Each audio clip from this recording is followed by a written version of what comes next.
We're joined this morning to examine some of those issues raised by Mr. Anogwi Anyanwu, who is the CEO of Main Street, the former executive director of Main Street Bank. Thank you for coming on this morning. Thank you very much. Well, this is something lots of people keep looking into and keep asking questions as to when are they going to see. First of all, let me even ask, were you in any way surprised about that presentation or the way the headlines hit the papers and actually coming from the CBN? No, I was not. Oh. I was not. That economy, for instance, when Vanguard said economy in bad shape, CBN. Yeah, Vanguard said economy in bad shape. Two other papers said the fundamentals of the economy is still strong. All of them are saying the same thing. What does that one mean, if fundamentals are still strong and the economy is in bad shape? Well, when the CBN governor says, oh no, sorry, not the CBN governor, when the papers report that the economy is still in bad shape, I think that's what the CBN governor said at the end of the program. When he says the economy is still in bad shape, I mean, the fundamentals of the economy is still strong. What it means is that there is a doubt. If you tell your wife, I still love you, it means that there's something that is a challenge. So if they say the fundamentals of the economy is still strong, it's still saying the same thing as to say the economy is in bad shape. And why is the economy in bad shape? The CBN governor enumerated all the reasons why it's in bad shape. Fall in oil prices, fall in other commodity prices, and exchange rate that has gone up. There are other things that show that the economy is in bad shape. A lot of people have restrained their staff. 2 or 3 months ago, the Minister of Labour was warning banks not to retrench staff. If you need staff, you will hire them. If your business drops, one of the things you do will be to retrench staff. Recently, yesterday, some of the first half-year results of quoted companies started coming out. And you're seeing the losses that are occasioned by, one, the problem of exchange rate, two, the low purchasing power in the economy. People don't have money. And because people's purchasing power is low, the general economy and the general economic activity will also be low.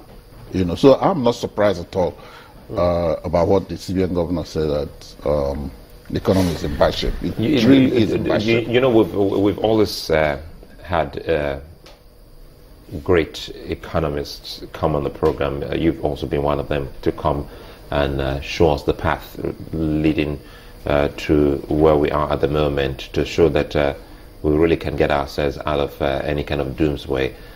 Do you think that we have heeded some of those advice that we've had over the few months? Because if we're saying that the economy is in a bad shape and we're getting almost to the last quarter of the year, isn't that very worrisome that we haven't actually done well for this long? Well, part of the challenges, was last year there was lower economic activity because of political activities. And then we came into this year, a lot of challenges with oil prices and insecurity. Now the question is the government doing something? I think they are doing something. But where we are, things might get a little bit tougher before they begin to get better. But are they doing the right things? Well, we're still at a policy level. For example, yesterday at the Federal Executive Council, the Minister of Agri presented what they call the green alternative or something like that, which is supposed to lay out the policies that will guide agriculture to make sure that Nigeria, becomes self-sufficient in food production. Now, that policy has not been brought out for everybody to see what is in it and be able to analyze it to say, are we in the right direction will this policy take us through the path that will make us become self-sufficient in food production? Because there was also some news, I think I read yesterday, somebody was talking about the amount of money we spend on rice importation, about $14 billion or something like that. That's also from the CBN. The demand, yeah. Oh, demand okay, for it's from forex. what the CBN governor said. So that is a very difficult thing. If we're importing $14 billion worth of rice, when we have very arable land that can produce rice in Nigeria, that's a challenge. But for you to begin to use the arable land to produce rice, first of all, you have to be able to train the farmers that will do the production. You have to put the right seedlings in place. You have to put the right other inputs in place before you can begin to grow the rice. Though I think right now there's a lot of output in local rice, but that has to be increased because the land is there. Why should we import $14 billion worth of rice? The next thing is... Sorry to cut you there. Shouldn't we be talking about states' activities now? Because if you look at a state like Kebbi and even Anambra here, Yeah. they've, without getting to this revelation from the CBN, they made a U-turn and they are really making it big time to the extent that Kebbi State is having this collaboration with Lagos State in rice production. So Ebonyi State is a state I know so well because I've actually gone around most of the local governments there looking at rice production. Why is it that now we're talking about Kebbi in rice production and Ebonyi is not even leading the way? No, Ebonyi is producing a lot of rice. In fact, they have improved the quality of Abakaliki rice. There's always been an improvement in that rice because as I said, I went deep, so I know that they have variants. They have the improved Abakaliki rice. They have the ones that really has not been improved, and even the ones that you can get some bit of stones.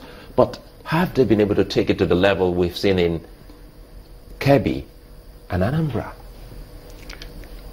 Well, I haven't been to Ebonyi recently, but I believe that Ebonyi is also working very hard on rice production.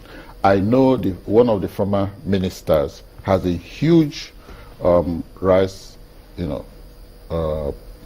rice farm in Ebonyi State, and they're producing very well. I also know that in Anambra State, they had this collaboration with one of the major entrepreneurs that is producing rice. So with what is happening in Ebonyi, Kebbi, Anambra, and other places, I believe that if it is sustained, the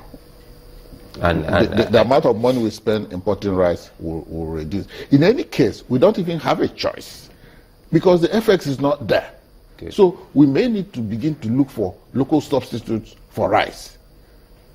I mean, when we were small and growing up, we only used to eat rice on Sundays. Now you eat rice every day, and it's imported rice. So we may need to begin to, change our tastes for food and look for something that is locally produced.